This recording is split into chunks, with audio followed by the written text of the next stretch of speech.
બહારનો પલંગ ઝાટક્યો તો આંખમાં આંસુ આવી ગયા. આજે સવારે વહેલા ઓફિસ જઈને પહેલું કામ રાજીનામું લખીને મારા સાહેબના ટેબલ ઉપર મૂકી દીધું અને હોસ્પિટલે મમ્મી પાસે જતો રહ્યો. હોસ્પિટલ પહોંચી સાહેબને ફોન કરી ફક્ત એટલું કીધું કે આજે હું ઓફિસે નહીં આવી શકું. સાહેબની આદત મુજબ બોલ્યા કે ભાવેશ, હમણાં હમણાં તારી રજાઓ બહુ પડે છે, કામમાં ધ્યાન નથી, આવું લાંબુ કેમ ચાલશે? મેં ફક્ત એટલું જ કીધું કે સાહેબ, તમારા ઉપર છોડી દઉં છું, તમે તમારી રીતે સાચા છો, તમારો આખરી નિર્ણય મને માન્ય છે, કહી મોબાઈલ મેં કટ કર્યો. મારી પત્ની કહે, કોણ હતું? સાહેબ, મેં કીધું, આ તું જોવે છે, રોજ રોજ મમ્મીની તબિયત બગડતી જાય છે, ડોક્ટરે હાથ અદ્ધર કરી દીધા છે, મારાથી તો હાથ અદ્ધર ના થાય. પથારી ઉપર સૂતેલ લાચાર અસહાય માં મારી સામે જોઈ ધીરે ધીરે બોલે છે, ઓફિસે જા બેટા, અહીં કઈ કામ નથી. પણ તેની લાચાર આંખ કહી રહી હતી કે બેટા અહીં બેસ, સારું લાગે છે. મેં કીધું, માં હું અહીં છું, તું ઓફિસની ચિંતા ના કર. માથે હાથ ફેરવી હું બોલ્યો, બચપણમાં તે બહુ માથે હાથ ફેરવ્યો છે, હવે મારો વારો આવ્યો છે. માં, તો હું કઈ રીતે તને છોડીને જઈ શકું? મારા મોબાઈલમાં રિંગ વાગી. સાહેબનો ફરીથી ફોન આવ્યો. હું સમજી ગયો, સાહેબે રાજીનામું વાંચી લીધું લાગે છે. યસ સર, મેં કીધું. સાહેબ બોલ્યા, ભાવેશ, તારું રાજીનામું મેનેજિંગ ડિરેક્ટરના ટેબલ ઉપર મૂક્યું છે, તેઓ તને રૂબરૂ મળવા માંગે છે, તો થોડો સમય કાઢી આવી શકીશ? મેં કીધું, યસ સર, પ્રયત્ન કરું છું. મારી પત્નીએ કીધું, તમે જઈ આવો, હું અહીં બેઠી છું. હું ઓફિસે પહોંચ્યો. એમડીએ અંદર બોલાવ્યો. આવો ભાવેશ, તને શું તકલીફ પડી કે અચાનક રાજીનામું?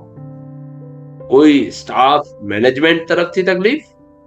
તને ખબર છે, હું જનરલી રાજીનામું સ્વીકારી દઉં છું, પણ તું અહીં 20 વર્ષથી એક નિષ્ઠા વફાદારીથી કામ કરે છે, તો મારી પણ ફરજ બને છે કે હું રાજીનામું પાસ કરતા પહેલા તારી લાગણી અને તારી તકલીફ સમજી દઉં. સર, પહેલા તો દિલથી તમને વંદન. એક ઉચ્ચ જગ્યાએ બેસીને પણ આપ આવી નમ્રતાથી વાત કરી શકો છો. હું સમજુ છું, જે કંપનીએ મને માન સ્વમાન આપેલ છે તેની પ્રત્યે પણ મારી ફરજ છે. પણ સર, આજે મારી માં હોસ્પિટલમાં છેલ્લા દિવસો ગણી રહી છે. ડોક્ટરોએ આશા છોડી દીધી છે.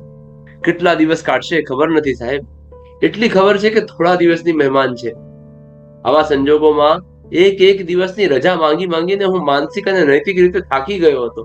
ન તો હું ઘરની ફરજ બજાવી શકતો હતો, ન તો ઓફિસની. પિતાજી છે નહીં, નાના પરિવારના ફાયદા સામે આ પણ એક વીક પોઈન્ટ છે. અત્યારે હોસ્પિટલની જવાબદારી એકલા મારા માથે છે. આપ જ બતાવો, હું મારી માની છેલ્લી અપેક્ષાઓથી ભરેલી આંખો સામે બહાના બતાવી ઓફિસની ફરજ કઈ રીતે બજાવી શકું? સાહેબ, મને માફ કરો, હું એટલો લાગણીહીન નથી થઈ શકતો. નોકરી તો હું બીજી ગોતી લઈશ, પણ આ મારી માના પ્રેમનો બદલો આપવા તો હું સક્ષમ નથી. પણ તેની છેલ્લી ક્ષણમાં થોડો તેને સમય જો હું આપી શકીશ તો હું મારી જાતને ધન્ય ગણીશ. નહીતર આખી જિંદગી હું મારી જાતને કદી માફ નહીં કરી શકું. એમડી મારી લાગણી ભરેલા શબ્દો શાંતિથી સાંભળતા હતા. ત્યાં જ હોસ્પિટલેથી પત્નીનો મોબાઈલ આવ્યો કે મમ્મીની તબિયત વધારે બગડી છે, તમને બહુ યાદ કરે છે, જલ્દી આવો. એમડી સમજી ગયા. ચિંતા ના કર, હું તારી સાથે આવું છું. અમે હોસ્પિટલ પહોંચ્યા. ડોક્ટરોની દોડી એની વચ્ચે અમે આઈસીયુમાં પહોંચ્યા. મમ્મી મારી જ રાહ જોતી હોય તેમ લાગ્યું. બોલવાની તાકાત ન હતી. હું બાજુમાં ગયો. તે અંતિમ ક્ષણમાં પણ પોતાની છેલ્લી તાકાત વાપરી બેઠી થઈ અને મને ભેટી અને મારા ખભા ઉપર તેના છેલ્લા શ્વાસ છોડી દીધા. આ દ્રશ્ય જોઈ હોસ્પિટલના આઈસીયુનો સ્ટાફની પણ આંખો ભીની થઈ ગઈ. મારાથી બોલાઈ ગયું, માનો પ્રેમ સમજવા માટે કેટલીય જિંદગી ઓછી પડે. મારા એમડીની આંખ પણ ભીની થઈ. એ બોલ્યા, ભાવેશ, તું મહાન નહીં પણ નસીબદાર પણ છે. મને પણ ખબર હતી મારી માં છેલ્લા દિવસોની મહેમાન છે. હું કંપનીનો માલિક હોવા છતાં પણ હું તારા જેવી હિંમત ના કરી શક્યો. કદાચ મેં હિંમત કરી હોત તો મારી માં પણ તેનો ભાર મારા ખભા ઉપર હળવો કરી શકી હોત. ખેર, નસીબની વાત છે. રજાઓની ચિંતા કરતો નહીં. બધી ક્રિયાકાંડ શાંતિથી ઓફિસ જોઈન કરી દેજે.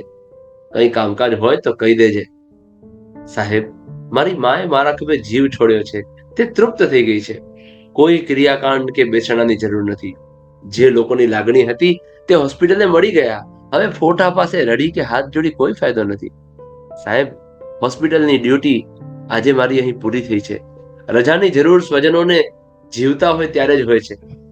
હવે રજાઓ પાડવાનો કોઈ મતલબ નથી. હું કાલથી જ ડ્યુટી જોઈન કરું છું.